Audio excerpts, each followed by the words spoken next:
We are less than 2 days away now from absentee voting here in Alabama for the May primary elections, and there are two big changes you need to know about. WAAY 31's Ashley Carter joins us live now with what those changes are and what you should know if you voted absentee in 2020.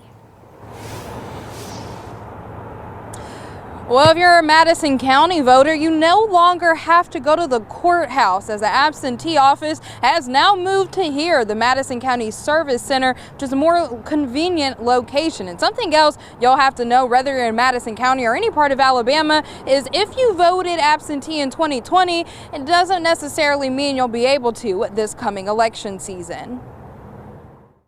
2020's election season saw a historic turnout, with more people voting absentee in Alabama than ever before.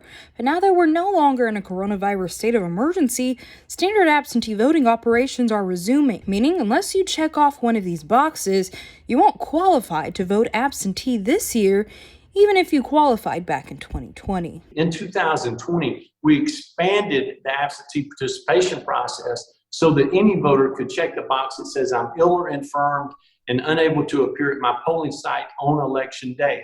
But since the pandemic is not at the same level that it was then, we are going to follow established state law without invoking the rule 1711.3 that enabled me to specify that as a reason. John Merrill, the Secretary of State in Alabama, says about 13% of people voted absentee during the 2020 election.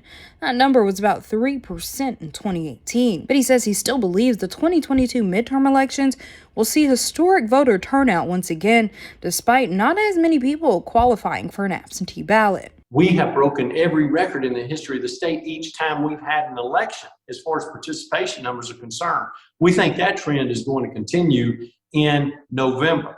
I estimate that we're going to have well more than 1.7 million people casting their ballot for the candidate of their choice. Organizations like Vote Huntsville hope voter turnout will remain high, not only for the midterms, but the May primaries, but aren't sure yet that that will be the case now, with fewer people being able to vote absentee again. Having that provision of no excuses to request an absentee ballot and vote by absentee really enabled a lot more flexibility for voting.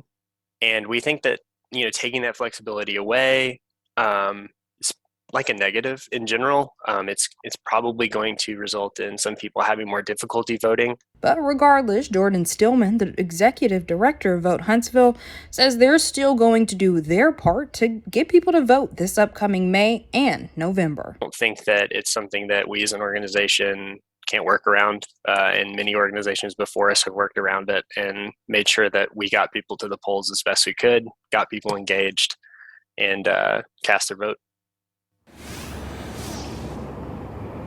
Now, Stillman's organization, along with others, have worked to make no excuse absentee voting permanent, but they said they're hoping that those changes come during the next legislative session. Now, if you do qualify to vote absentee during this year's election season, the absentee office here at the Service Center is going to open Wednesday, 8 o'clock and close at 4:30 in the afternoon. Live in Huntsville, Ashley Carter, WAAY 31 News.